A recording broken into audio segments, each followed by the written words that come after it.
こんばんは。Good morning, good afternoon, good evening, everybody. Guten Morgen. Good morning. You say. And it's May I speak 8:18. something? Yes, Daisuke, yes, please. may I tell something?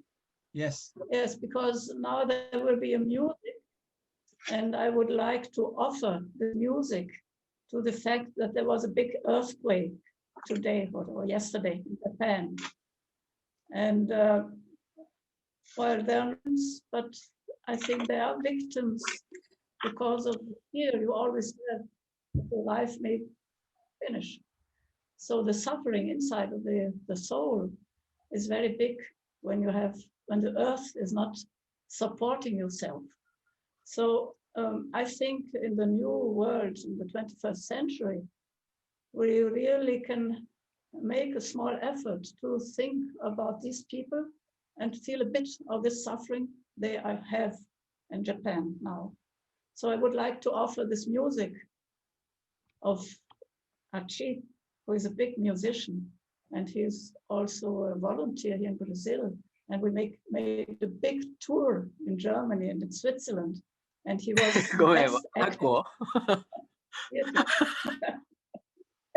so I was very happy that he now will be singing a song. And I think, I don't speak Japanese, but I think it has to do with this coming together of different people, international souls. 今日は地震が日本であったそうで、昨日ですけれど、大変な思いをされた方もいると思います。それで、そういう時っていうのは、大地が私たちを支えていない、私たちの魂を支えてくれない、気持ちっていうのはとても辛い思い、大変な思いをされた方もいっぱいいると思うし、今回犠牲になられた方もいるかもしれない。で、その人たちに向けて、みんなで心を寄せるっていうことが、私は21世紀、そういう行為っていうのはとても大切な行為だと感じています。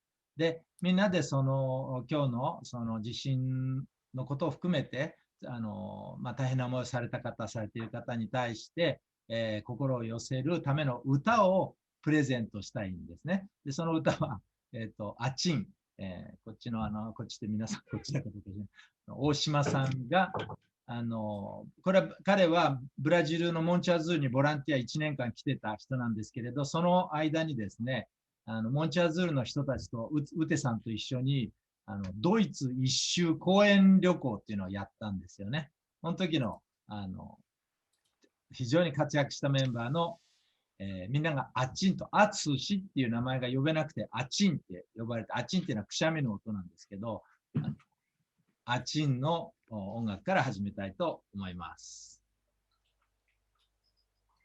こんにちは、はじめましてと、2度目ましてと3度目ましてぐらいの人たちがいると思うんですけど、アチンです。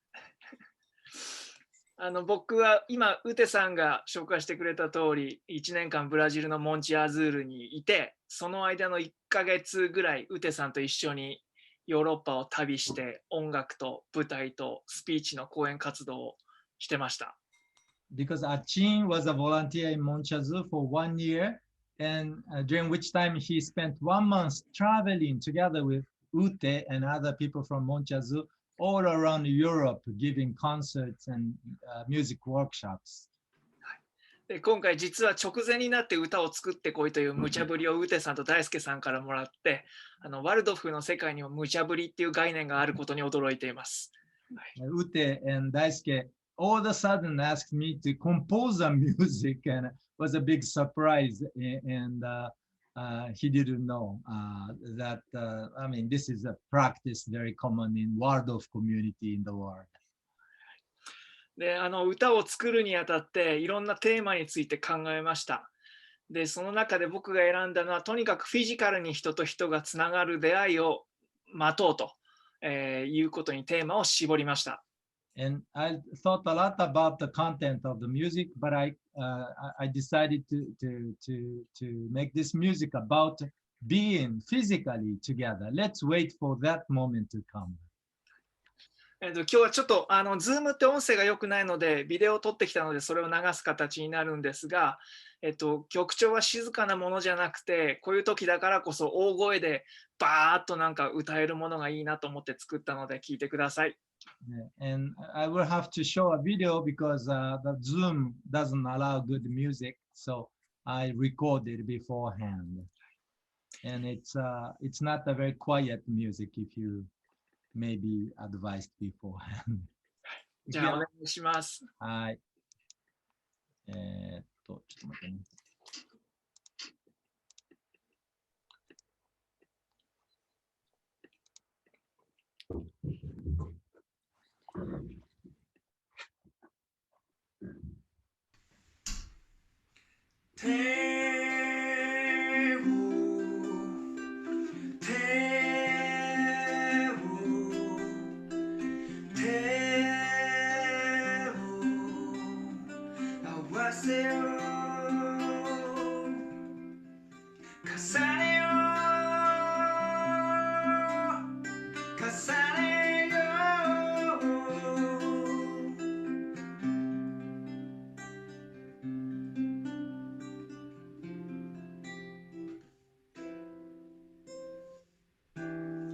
できるならずっとそばで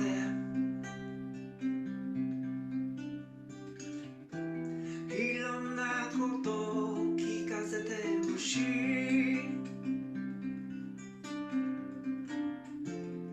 冗談と音楽と笑う声を今も覚えてる寂しいなんて言えないし暖かくなったら会いましょう春を待っている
優しさも持たないとあなたがくれた種を今育ててる手を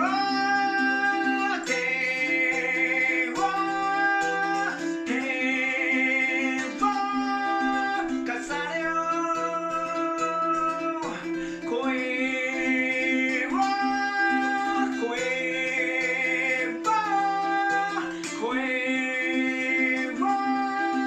合わせよ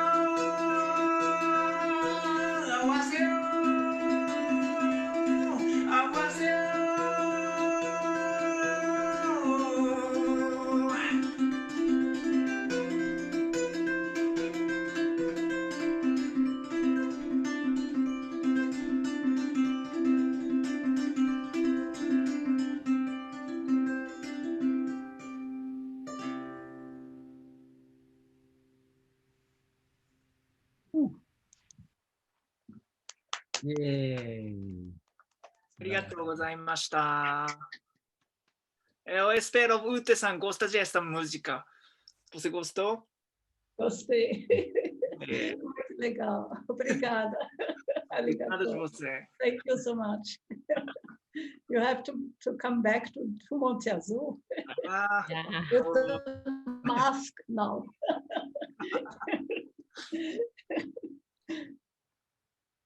ありがとうございました。 Thank you. Thank you. どうもありがとう。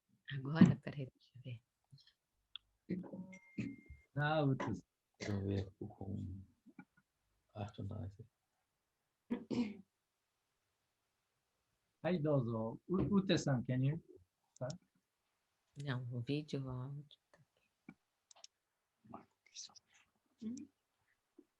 Ute? Hmm? Ute, you can start. Hello. Yes. Oh, okay. Thank you. Well, thank you very much, everybody who is organizing these lives. I think it's about the third or fourth live, and the overall team topic is universal, local, and individual. And so today we will see in some lives how this universal, this local, and this individual came together. 今日これでだいたい4回目私のライブは4回目なんですけれど、いつもだいたい基本的に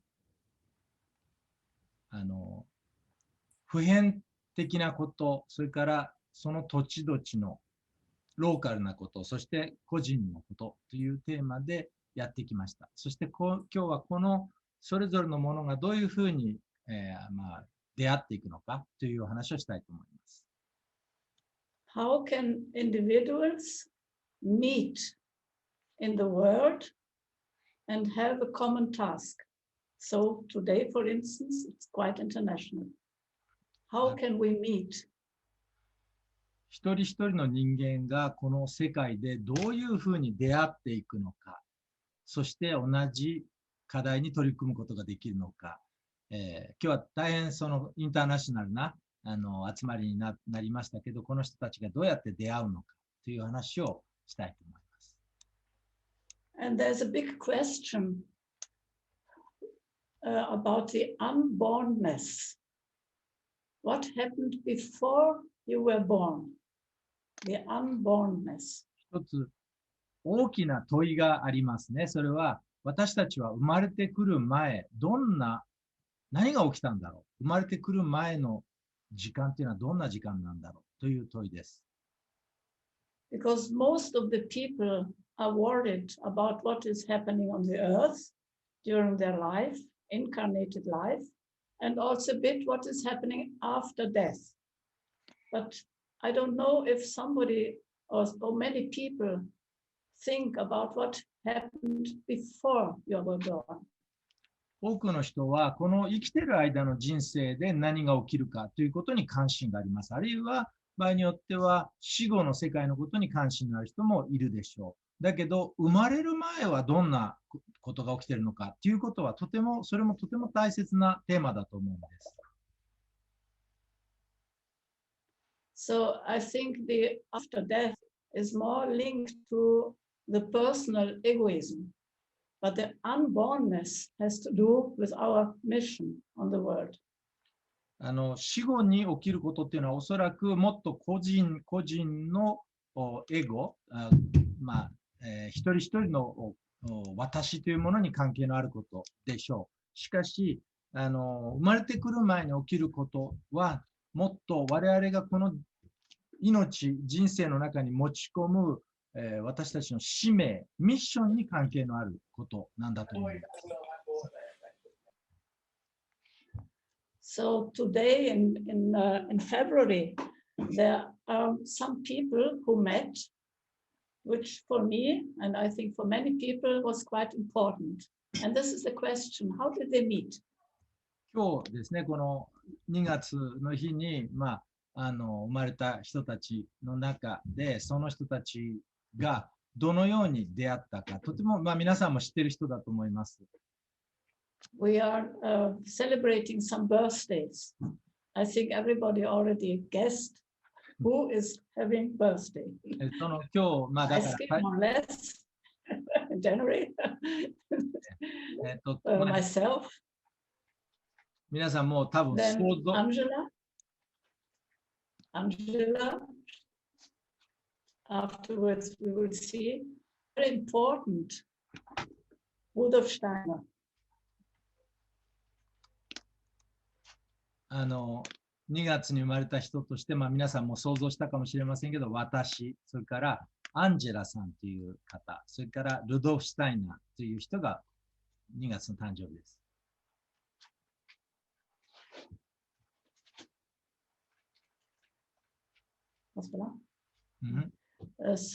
In the world of pedagogy, mainly in the world of kindergarten, we are quite aware that it is important that the child has a feeling for this unbornness, and we always tell a story about birthday story.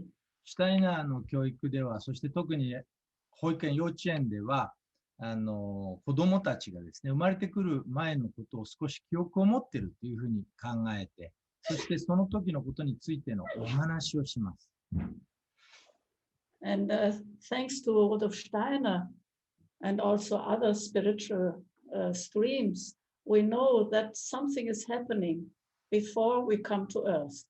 And this, Rudolf Steiner said, we should tell this in a kind of story for the children. And now I will translate it for our life.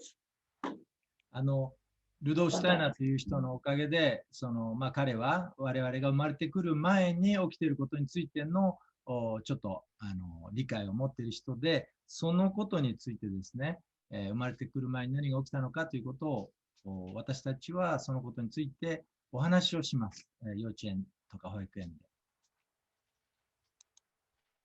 So many years ago, 100 years or more years ago, there was a big meeting in heaven. This meeting ずっと昔もう何年も前、おそらく100年ぐらい前にですね、天上界で雲の上であるミーティングが、会議が開かれました。And the question is, are there meetings in the heaven, or only world of teachers and UNESCO people are having big meetings? No, there is a big meeting, which is a big conference in heaven also, called by Michael. そんな天上界で雲の上で会議なんていうのを、空の上で会議なんていうことが開かれるんですかっていうふうに思う人もいるかもしれませんが、いや、会議を開くのはシュタイナー学校の先生たちだけじゃない、あるいはユネスコだけじゃないと、実際にその昔あるミーティングが、会議が開かれました。その会議を招集したのはミカエルという天使でした。So the archangel Michael or Michael, he needs helpers, and so he joins the souls who want to do something on earth. それでその大天使ミカエルという人は、彼は自分のために働いてくれる人たちをヘルパーが必要です。それでこの地上で何かやってくれる人たちを必要としている人でした。天使でした。He only can be active on earth if we 大天使ミカエル、天使なので、この地上で働きをするためには、そのためには自分は何もできないわけですね。だからこの地上で働いてくれる人たち、我々が何かをしない限りは彼の願いは叶わない。彼のやりたいことは実現できない、地上では。Michael is the archangel who really loves the human being and loves the freedom of the human being and the freedom and love and freedom. この大天使、ミカエルという大天使は本当に人類、人間を愛する天使であり、そしてその人間の自由というものを愛する人です。人というか天使です。So in this meeting, he is calling for souls who want to go down to earth. それで、地上に行くよっていうその魂を呼び集めてですね、ミカエルが天上界で会議を開いた。lots of souls said, yes, we want to go to earth. そしてたくさんの And 魂 then が、 Michael said, look down, there on the earth. そして、And one of the souls said, oh, okay. 多くの魂が、いや、行きたいと言って集まってきました。そして、じゃあ、地上を見てごらんなさいとミカエルが言ったんですね。そしたら、So one of the souls said, oh, that's so beautiful, the earth. The blue ball floating in the air, very beautiful. 一つの I want 魂 to go there. 一つの魂はこう言いました。うわあ、ほんと綺麗、なんて綺麗な青い玉なんだろうと、私はあそこに行きたいというふうに、ある魂は言いました。Michael said, look precisely, look more, so you will see other things also. そしたらマイケルが、いや、もっとよく見なさいと、そうするともっと違うものが見えてくるから。So looked down and saw burning forests, saw cities, whole cities burning, saw bombs falling down, saw engines floating there and throwing something on the earth, many disasters. そしてそれ本当によく見てみるとですね、街が燃えてるじゃないか、爆弾が落とされてるじゃないかと、森が燃えてるじゃないか、何かエンジンのようなものが空を飛んで、大変なことをやってるじゃないかということが見えました。So people suffering, women suffering, children suffering, with starving, many things. So the soul said, well, I don't know if I have courage to go down there. I want to go there, but I need courage. そう確かにそこを見ると多くの子どもたちが苦しんでいる、飢えている、大変な苦しみがあると、それを見てですね、その魂は、いやー、行きたいんだけれど、私にそこに行く勇気があるでしょうかと、私には勇気が必要ですと言いました。So Michael said, I will give you courage, but you never have to forget that you are from a spiritual origin. そしてマイケルは言いました。私はあなたに勇気を与えます。だけど勇気を与えるからあなたがスピリチュアルなところから来たのだということを決して忘れてはいけませんよと言いました。So this soul went down and was born in Weimar, in Germany. その魂はそれでじゃあ地上に降りていってワイマールというドイツの町に生まれました。During the Second World War. それは第二次世界大戦の最中のことでした。But there were other souls who also looked down. And one of these souls saw that the women are suffering so much when they give birth. その他にもでももちろんたくさんの魂が天上界から地上を眺めたんですね。その中の一つの魂は、ああ、なんて女性たちが赤ちゃんを産むときに苦しんでいるんだろうということを天上界から見ました。So the birth has to be involved with love, with warmth. And what she saw on the earth was kind of icy, cold. The way they get birth was in a cold way. その天上界から見てみると、女性が赤ちゃんを産んでいるときに、とても冷たい環境で、とても辛い思いをして温かく守られることなく赤ちゃんを産んでいる様を上から見ることができました。So this soul was quite courageous. She said, I go down. その魂もとても勇気があって、よし、私は行きますと言って地上に降りることにしました。And I already know what I will do in my life.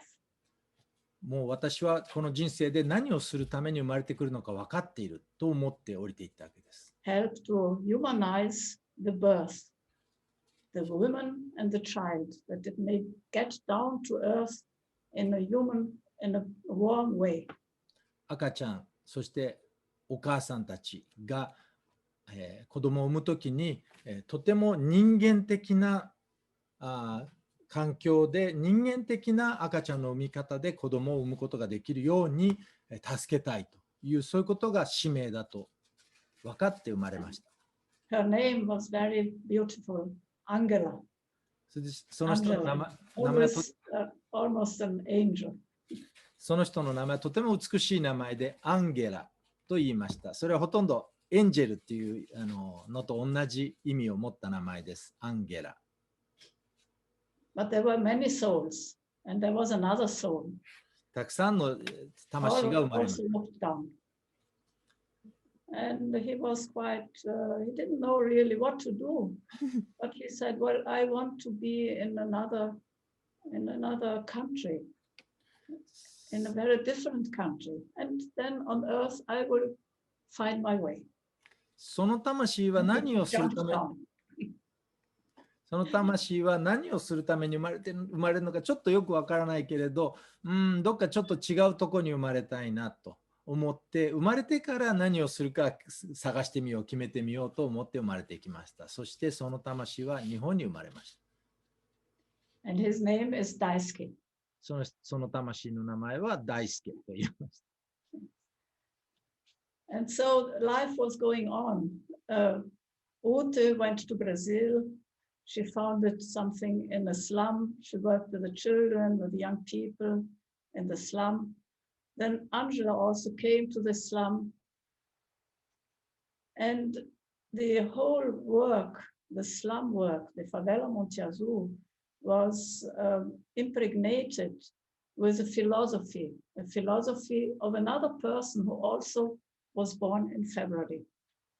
そのウテというね、最初の魂は結局ブラジルにたどり着き、ブラジルのスラムで子どもたちのための活動をしているところに活動を始めました。そしてアンゲラの魂もそのブラジルのスラムにたどり着きました。そしてこの2人が働いたそのスラムでは、アントロポゾフィーというある考え方に基づいた思想に基づいた活動が行われました。This soul had a very big mission, much greater than Daisuke's or Ute or Angela's mission. A mission which came from very, very, very long ago, before Christ already. A big mission up to the 20th century. その思想をもたらした人がいて、その人もやはり2月に生まれた人でした。そしてその人の魂というのは実は本当に大きな使命を担っていた魂であって、その人の魂というのは実はもうずっと昔から、続いてきた魂の存在でした。そしてそれはもうキリストが生まれる前から存在した魂でした。And his big mission was to join the science with spirituality. そしてその人のミッション、使命は何だったかというと、それは科学と霊性、スピリチュアリティを結びつけることを、使命として与えられた魂でした。How can you understand spiritual life with the thinking, the scientific thinking? いかにそのスピリチュアルな衝動というものを科学的な考え方から理解することができるかということをやった人です。Yes, and not only thinking, but feeling this in the heart, and then go to action. そしてそれ This はた was だ a big mission of Rudolf Steiner. その人の使命はただ考える力だけでなく、ハートで感じる力、そして行動する力というものによって、その2つを結びつける使命を与えられた人です。So in anthroposophy is not only a philosophy, but has its practice in world pedagogy anthroposophical medicine, biodynamic agriculture, threefolding of the society, the art, everything can be penetrated with this spirituality and be active in transforming the world.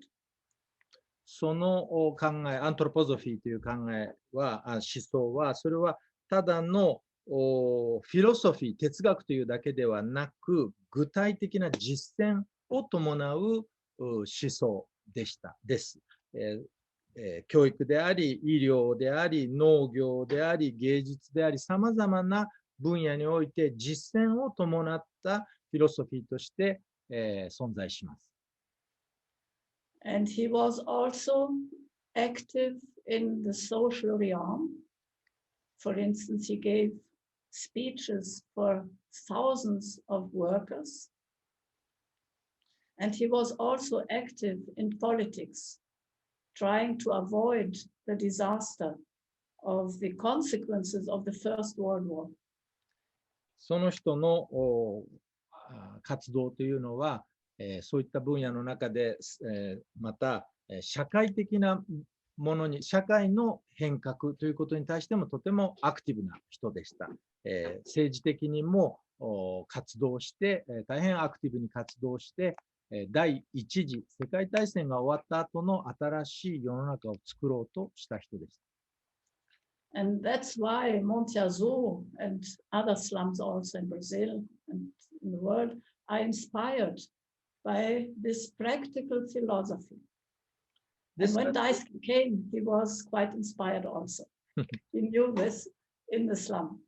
ですから、そのモンチャズール、そして他のブラジルのいろんな社会活動は、この人の大変その実践的なフィロソフィー、哲学に大変その刺激を受けて、インスパイアされて、行われている活動なんですね。で、そこにやってきた大輔さんもその考え方、その実践に大変インスパイアされました。So I think this is a small example of how something we already plan in the spiritual world is afterwards getting real on the earth, and the encounter of these people is important.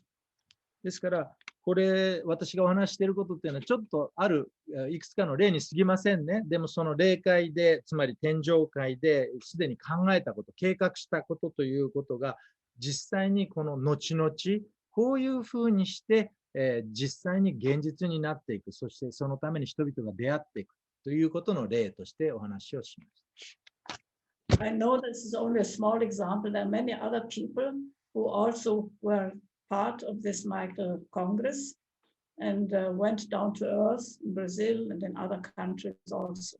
But I only wanted to show today that the mission everybody has to do with a kind of intention, a spiritual before you were born. これは、この今お And you 話 may realize it or not. 今お話している話というのは、本当にいくつかの例に過ぎません。本当はもっとたくさんの魂がミカエルの会議に参加して、そこから地上にやってきて、それぞれの使命を果たしているわけですね。ですけれど、このお話を通じて私が伝えたかったことっていうのは、私たちは生まれてくる前の意図したものがあると。生まれてくる前にするべきと考えたことがあるということをお話ししたかったんです。それを私たちが覚えているか覚えていないかは別としてですね。It's a mystery of encounters. これは私は Mystery of destiny. 運命というか出会いというかそういうものの持つ後ろにある背景にあるミステリー、だと思っています。With all of you. これ皆さんとも同じですね。皆さんとの出会いもミステリー。Okay, that's good. I think there's a question now for everybody. So now I speak? No, well, I don't know. You speak or the question for everybody. Or the question, okay. I don't know, you know. No, you can ask that question. No, you will ask. I will ask the question. Yes. ではですね、今日、ウテさんから最初から言われていたのは、皆さんに、皆さんはどうですかと、自分が生まれてくる前から、この生まれてきたらやる予定だった計画というものがあると思いますかと、そのように思い当たる節っていうのはあるでしょうか。そのことをちょっと考えていただきたいと思うんですね。で、もしそれを考えたことについて何か表現していただくことができたら、前回の時にはなんか俳句を作ってくださいとか、絵を描いてくださいとかいう話がありましたけれど、皆さんがそういう形で表現していただけたら嬉しいと思うんです。So, Ute is asking all the participants to reflect on their own lives. What were the missions they had before coming to the earth? What were the intentions? What were the plans? What were the missions that they had, that they brought with them to earth? Yeah. And if you could come up with your ideas in a artistic form to express, that'd be very nice. So, and Ute, do you want people to now discuss in small groups, or how do you want to do Yeah, it? you have to say how many minutes. How many minutes? So it's okay, 10 minutes, more 10 or less 10. Okay. 10 minutes. And what, if you feel that you have a mission, and if you had an encounter where it got clearer that you really have a mission in your life, and if you feel that it has to do with a kind of guidance, spiritual guidance, something like that, very concrete in your life. それを皆さんはどんなミッションを持って生まれたかということに思い至るようなとても特別な出会いがありましたかと。こういう出会いを経験して自分が生まれてくるミッションに、気がついたというような経験がありますが、その時に何かそのスピリチュアルな導きを感じた経験がありますかという話を10分間ですから55分まで、8時55分までお話しいただけたらと思います。Daisuke, nós precisávamos de 2 horas, não de 10 minutos. 私たちはこのグループ10分じゃ話ができませんでした。あと2時間時間が必要です。そうですよね。なんかちょっと突然A gente pode dar até 9 horas. Pode dar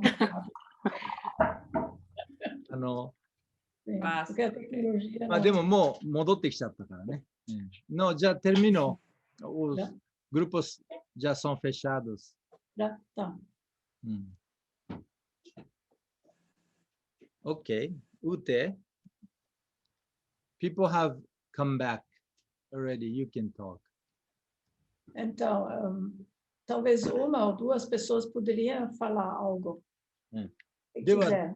どなたか Depois você fala. 1人でも2人でもいいので、どんなお話が出たかお話ししていただけますか？どんなことを考えたか、どなたか、ぜひ。今、ポルトガル語と日本語だけだよ。英語。Anyone, please, if 1 or 2 people could talk about what you discussed, what you thought about. どなたか。1人、2人。立候補。ミュートを外してお話ししてください。Anyone? So, okay. 今、マイ I クが can。say. I was speaking too much already in my group, so I can talk a little bit more. Please. We didn't have enough time in my group, so I took the whole time speaking. But I was telling something that happened this week that I thought was really, really interesting.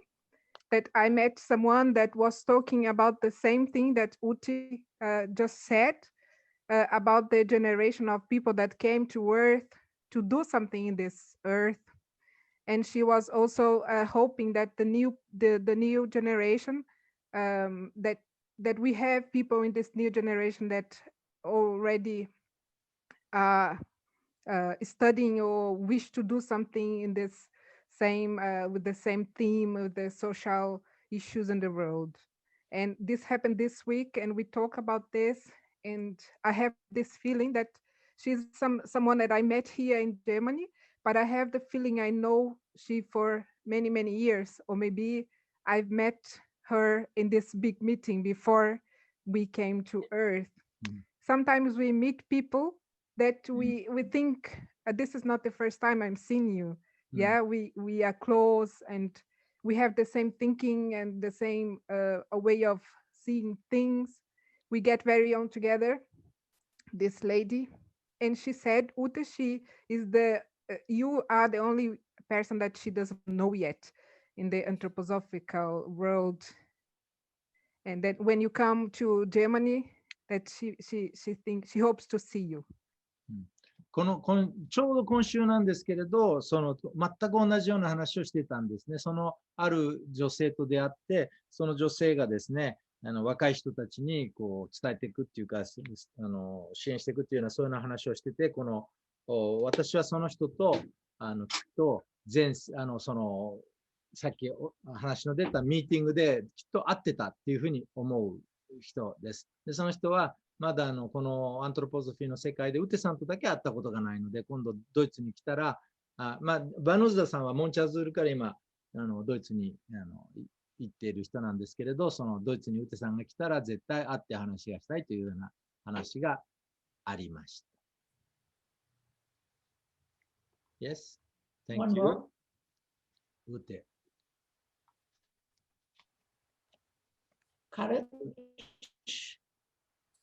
誰でも勇気を出して喋ってください。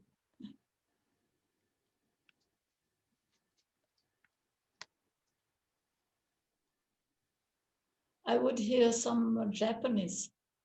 日本人でどなたかお話をしてくれる人がいるといいな。はい。はい、では、お願いします。はい。ちょっと、私そこまでそんなスピリチュアルでもないんですけど、スピリチュアルを信じていて、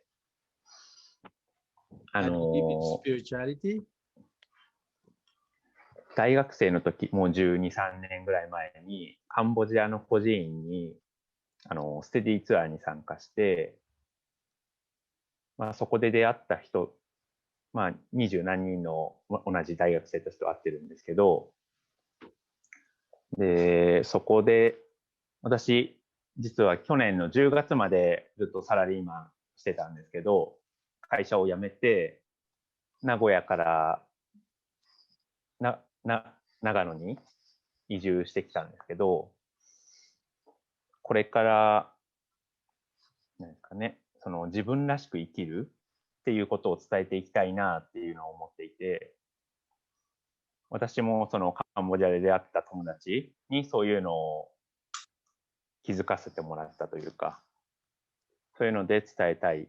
で、都会の人たちにも、こんな生き方があるんだよとかっていうのを知らせたいなっていう思いで活動をしてて、今、生き方トークラボっていう企画、ゲストを呼んで話すっていう、前、大輔さんの教え子の翼ちゃんとかなっちゃんを、はい、ゲストに呼んで、話をさせていただいたんですけれども、ちょっとそんな形で私もなんか活動をしていければなと思っています。そう、純也さんですよね、純也さん。純也さん、he remembered that maybe 12 or 13 years ago, he went to Cambodia together with other students, maybe 20 other students, university students, to visit an orphanage in Cambodia. And during that time, he came to think about the importance of living one's life fully the way how he is born to live, the way he's meant to be. And so last year in October, he quit his job and he moved from a big city, Nagoya, to countryside Nagano. and he's doing his project of inviting guest speakers to talk to young people about how they decided, how they are living their own, their lives, the way how they are meant to do, to live. And so he wants to continue doing his project this way to help young people to live the way how they are meant to live. And that probably has a lot to do with today's topic.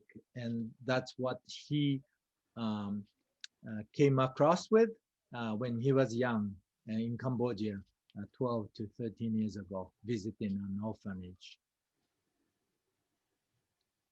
So maybe Daisuke, you can tell a bit about yourself. はい。そして、ではじゃあ最後に大輔が自分の話をしなさいということで、これを日本語と英語とで話をするので、頭が混乱しそうですが、ちょっと頑張ってみようと思います。So Ute told me to talk about my life. When she said that maybe, you know, we had met in heaven before coming down to earth, I thought, I mean, I kind of thought that, oh, Ute went first, right? Oh, she's so courageous. She's going down already because I'm not so sure to go together with her. Maybe I should wait because she will, by the time I come to earth, she would be more experienced and be able to help me, right? So, I mean,そう、ウテさんが、天国で僕に会ったんじゃないっていう話をしたときにですね、思ったのは、ウテさんが、もう行くのかと思ったわけですよね。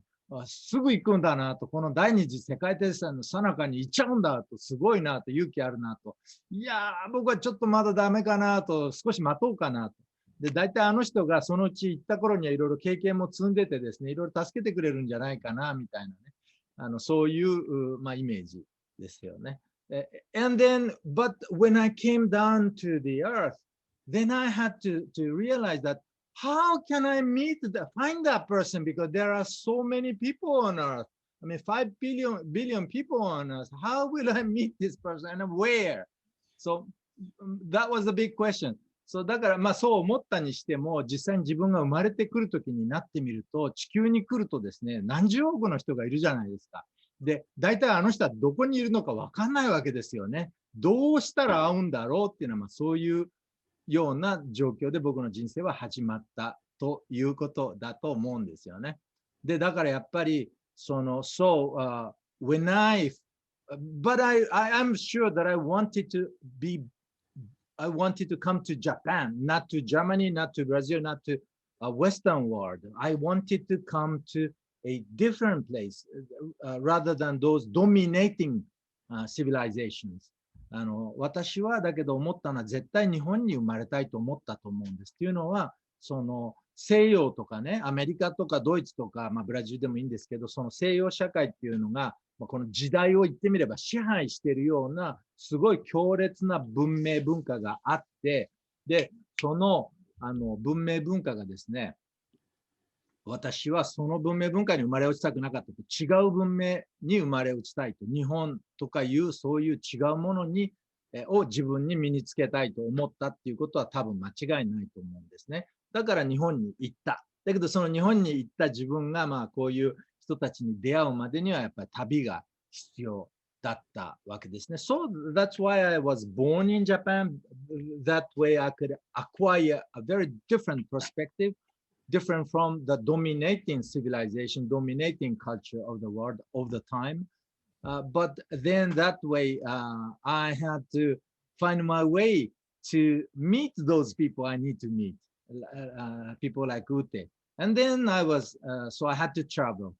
それで私は旅が必要だったんですけれど、最初は実はアメリカに3年住んで、ここだけじゃダメだなと思って、もっと旅を続けてブラジルにたどり着いたわけですね。I first went to the United States, I mean actually to the island of Hawaii where I studied for 3 years.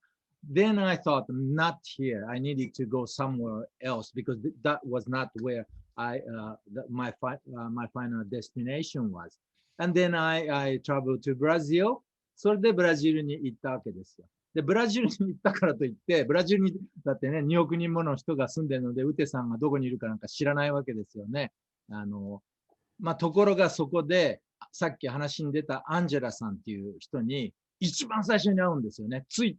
ブラジルに行くつもりじゃなかった、実は。南アメリカを旅行して一周するつもりだったので、別に誰かを探してるなんて思ってはいないんですよ、もちろんね。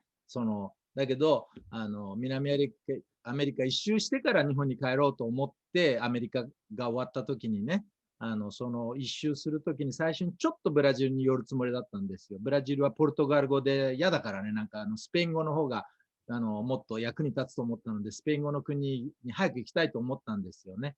ブラジルなんか2週間でいいと思ったんですよ。I didn't mean to stay in Brazil because, of course, I didn't know where I was going to, who I was looking for. And what I wanted during that 1-year trip in South America was to learn Spanish because Spanish sounded more like a useful language. And I wanted to learn Spanish. So I wanted to leave Brazil soon, in 2 weeks maybe. But the first thing I did in Brazil was to meet this person called Angela. だけど、一番最初の週に突然アンジェラさんという人に出会っちゃうんですよね。でそのアンジェラさんという人がなんか面白そうなことをやってるというので、ファベーラに連れてってくれて、で、そこのファベーラ面白かったので、ちょっともう一回、ファベーラ、もうちょっとブラジル出る前に、そのファベーラもうちょっと詳しく見せてもらおうかなと思って2回目に行ったら、そしたらなんかアントロポゾフィーだとか、外国人のボランティアがいっぱいいるだとか、なんかやけに面白そうなことを、やってるじゃないですか。で、ちょっとこれ、もう少しゆっくりしてみようかなと思って、モンチャズールに、滞在してもいいですかってアンジェラさんに結構勇気を出して聞いたんですよね。そしたら、いいよっていうことで、それでそのまんま、モンチャズールに滞在して、スペイン語圏の旅行はしないで、ブラジルに5年続けて住んでたというね。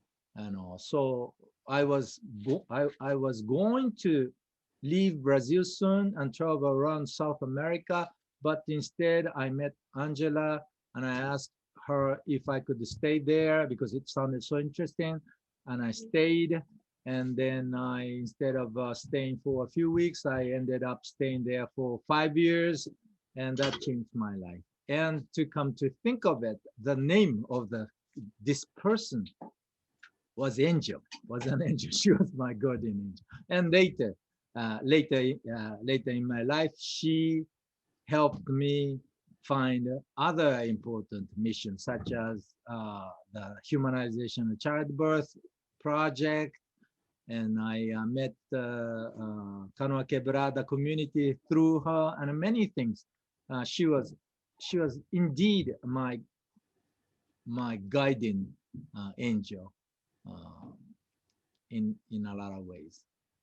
ということで、そのアンジェラさんという人にね、がきっかけで、モンチャズールに滞在して残ったことによって、ウテさんとも出会えたし、このアントロポゾフィーとも出会ったし、様々なものと出会ったんですよね。で、その後実は、お産のヒューマニゼーションというプロジェクトをやって、ブラジルでその助産師っていう資格を作るっていう結構大掛かりなプロジェクトをやったりして、本当人生の最大のプロジェクトだったと今でも思ってますけれど、そういうこともアンジェラさんとの出会いの中で、やったことだし、カノアケブラーダっていう鈴木真由美ちゃんという人が働いているプロジェクト、コミュニティと出会ったのも実はアンジェラさんを通じてだし、いろんなことは、このエンジェルっていう名前の人を通じて、自分の人生にいろんな気づきっていうのがあったなっていうことを、このお話をウテさんとしながら、ちょっと気づかされました。So, I explained very quickly about my meeting with you. Obrigada, foi lindo. Das que me Posso falar em português? Yes. バレリアさんもモンチアズールの人で、今ドイツで暮らしている人ですけれど、彼女がちょっとポルトガル語でもいいかというので、私が通訳します。Me ocorre falar que Monte Azul, uma parte da Monte Azul é o atendimento, né, para as pessoas da favela, mas isso é uma parte, né? Monte Azul, ela é um lugar de fortes encontros desse destino. A Monte Azul permitiu o encontro de pessoas independentes da situação financeira ou da vulnerabilidade social, mas que precisam ou tinham essa necessidade de encontrar o seu destino no mundo. E a Monte Azul é como um imã que atraiu pessoas do mundo inteiro para ter esses encontros verdadeiros.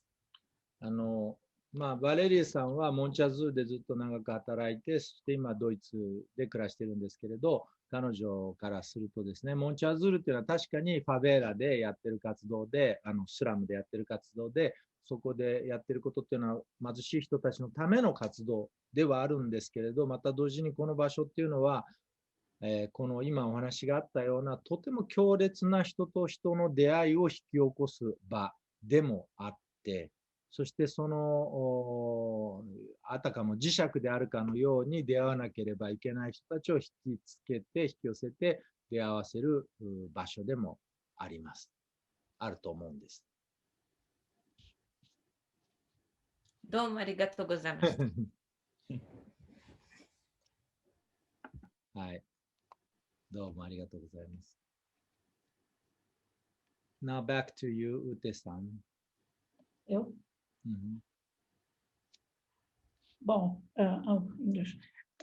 I think what Daisuke told us now is an example how the mission is very deep in the heart, but it's not so conscious. It's unconsciously in our heart. And with these encounters, we have to be very, very aware. Destiny is giving us a hint, and we have to take this hint. 今、大輔が話してくれたことがね、何を示しているのかっていうと、私たちが持って生まれたその使命っていうのは、とても心の中に深く置かれているものである。けれど、その深いミッションというものに出会うためにはですね、その運命というものが働き、その運命というものから我々はヒントを得て、自分たちが持って生まれたミッション、使命というものに出会っていくんだと思うんです。ということのいい例だったと思います。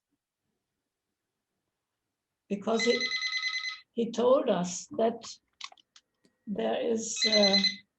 he told us that he wanted to learn Spanish and not Portuguese.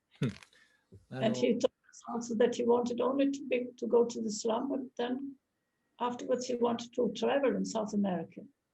But he was aware, I think he took the hint of the destiny to meet first Angela. And so he understood something, not clearly, but he was feeling, my destiny is over there.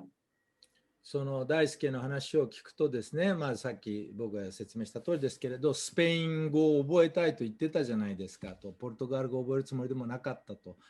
で、その別にね、ファベラにスラムにちょっとだけ滞在して、その後は旅行を続けるつもりだったと言ってましたねと。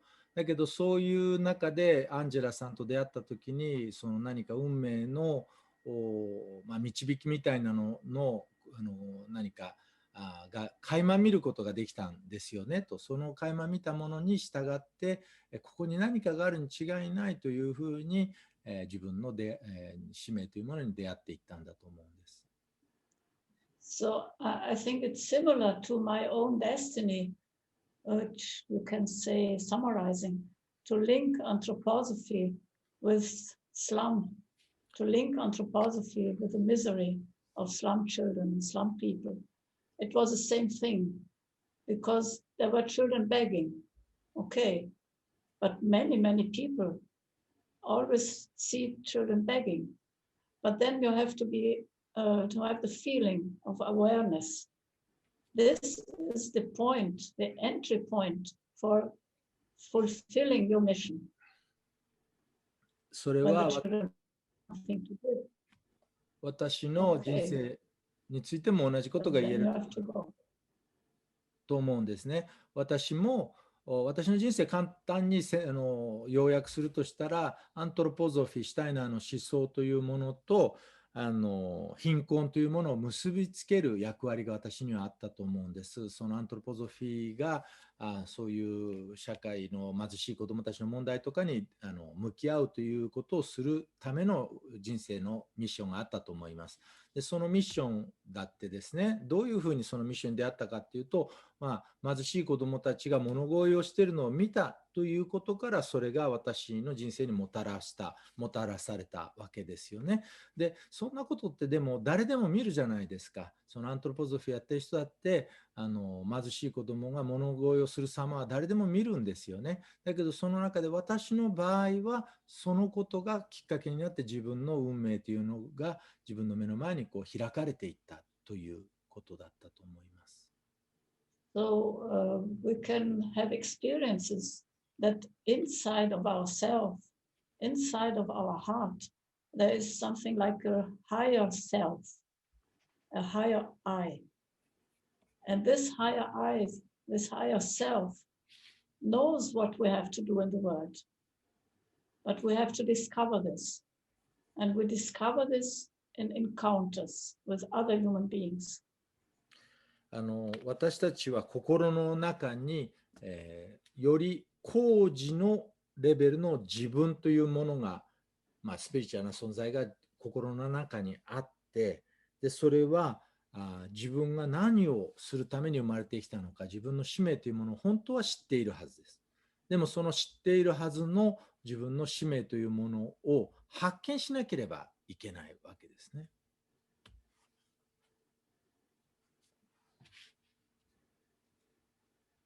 Yes. You follow? Mm-hmm. So I think all of you have encounters, and I think it's very important to promote encounters of different people, because Michael is cosmopolitan.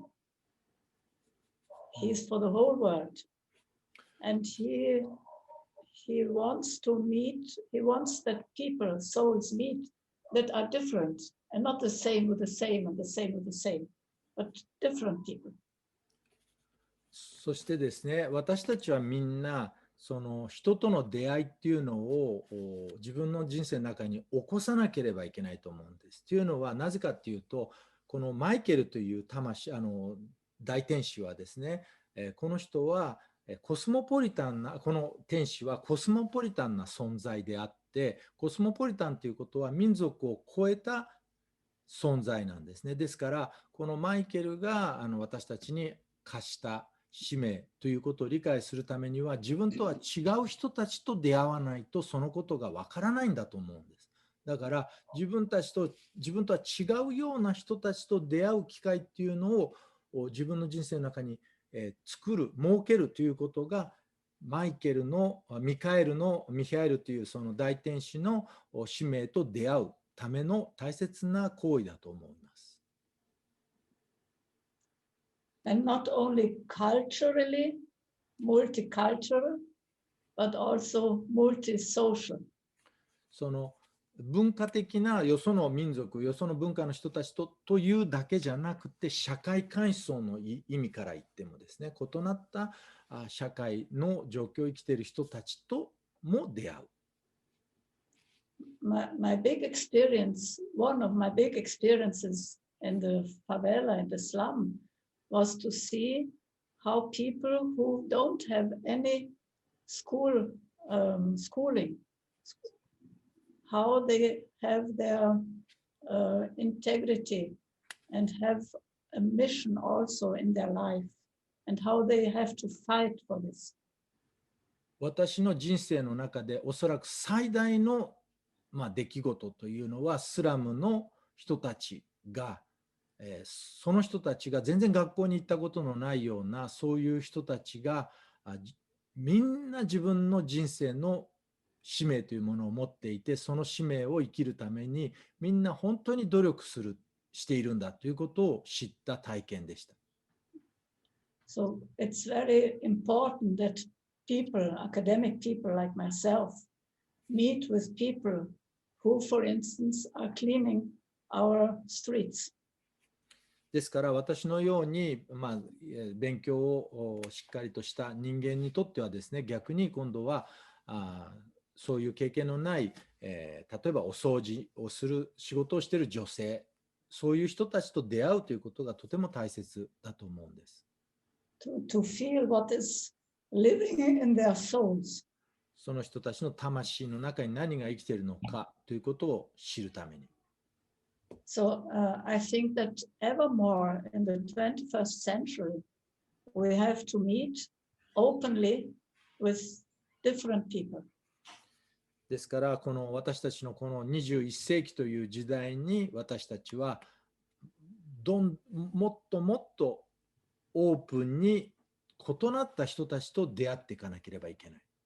So anthroposophy, yes, okay, without frontiers, without, how you say, without limits, sem fronteiras.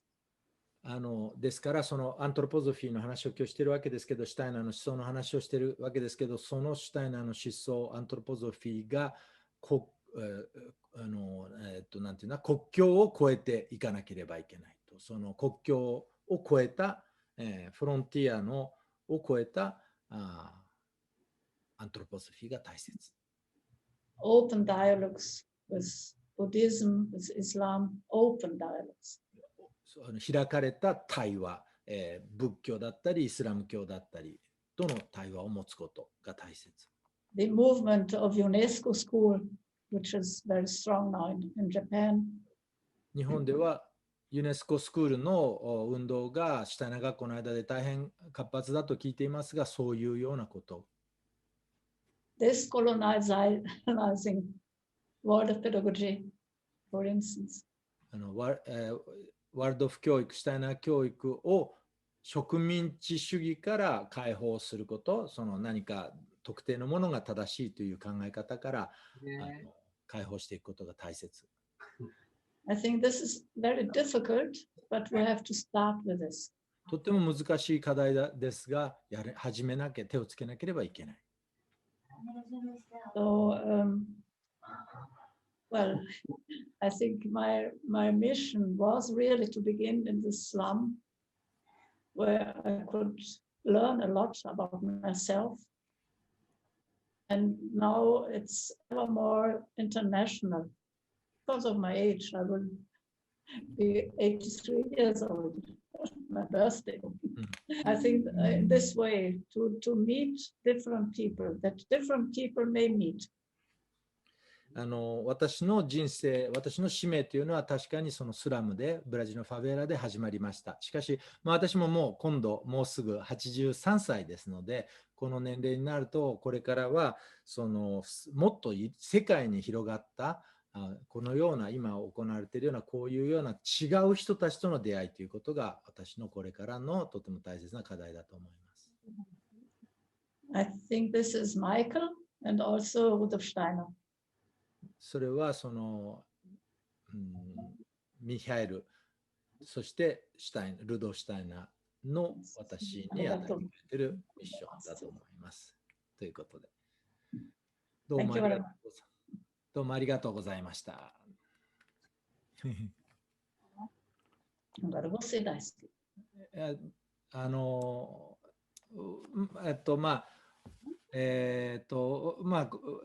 そうですね。だから、1ヶ月前からこの話をウテさんとし始めて、先月僕が誕生日で、今月ウテさんの誕生日で、今日あたりがちょっと真ん中ら辺なので、っていう話をしてたときに、いろいろ考えさせられましたね。とてもいい経験をさせていただいて、そうか、アンジェラさんっていうのはエンジェルだったなと改めて思いました。So, because my birthday was last month, I turned 60, and Ute's birthday is soon to come, and she will be 83. And we talked a lot during this 1 month about our birthdays and our missions. And I came to understand a lot about the meaning of my meeting Ute. And I also noticed how Angela was very important in helping us meet with each other. And my big surprise, her name was really Angel. And by the way, for those who don't know, Angela, she was a midwife of Monchazu, who died very young when she was only 43, 20 years ago. そのアンジェラさんの話が今日何回も出てるんだけど、アンジェラさんはモンチャズールで助産師をしていたすごい人なんですよ。そのブラジルは助産師がいないから、もう帝王切開大国なんですよね。ブラジルの人っていうのはもうみんな帝王切開で赤ちゃんを産むような国になっちゃったんだけど、それは助産師がいないからそんな国になってしまった。で、そんな中でブラジルにドイツからボランティアに来てたアンジェラさんは、ブラジルに一人しかいないプロフェッショナルな助産師さんだったんですよ。そんな人がたまたまブラジルにいて、彼女はね、そういう自分の生き様でブラジルを変えていって、今ブラジルは彼女が本当に大きなきっかけになって助産師っていう職種を作ったんですよね。モンチャズールがきっかけになってね。で、僕はそれをちょっとなんていうかな、その出来事の中で自分も役割を果たしたんですね。で、アンジェラさんは実はもう43歳の時に20年前に亡くなっちゃった方なんです。うて。Only one sentence. I was born in the sign of fish, and the fish they put their eggs, millions of eggs in the world, and some of them okay, and some of them die or eaten by others. So I think Rudolf Steiner, who is also a fish, he wants us to sow, to have seeds in the world, and not only in the anthroposophical world or in the anthroposophical movement, but seeds of the humanizing, the human being. What is really the human being? To put this in the world, not only in the anthroposophical movement, outside also. で、私は魚座生まれです。で、その魚座っていうのは要するに魚っていうのはですね、たくさんの卵を産むじゃないですか。世界中にこの卵を産みまくる仕事っていうかその存在なんですよね。で、その卵の中にもちろん育つ卵もあれば育たない卵もあるけど、たくさんの卵を産むのが、私の魚座としての自分。そしてルドシュタイナーという人もそういう人でした。魚座の生まれの人です。そして同じようにたくさんの卵を産んだ人だと思います。でもその卵っていうのは別にアントロポゾフィー、シュタイナー思想っていうもののためだけの卵ではなくて、もう何でもいいんですよ。この世界をより人間的な世界にするための、世界をより人間的な世界にするための卵を産んだ人であり、別にアントロポゾフィーがそれを果たさなくていいわけですね。アントロポゾフィーの人たちがやれっていうんじゃなくて、誰でもいいから世界をより人間的な場所にするための卵をこのウテさん大好きなこの人間っていう漢字が Center. This is the center. 人間が中心 human centered, and these characters mean human being in Japanese. Anthropos. Anthropos. そのアントロポゾフィーっていうそのね、シュタイナーの思想っていうのは人間を知る、学びというか哲学というかそういう意味です。Okay, so thank you very much for all to Ute, and big hands and happy birthday to you.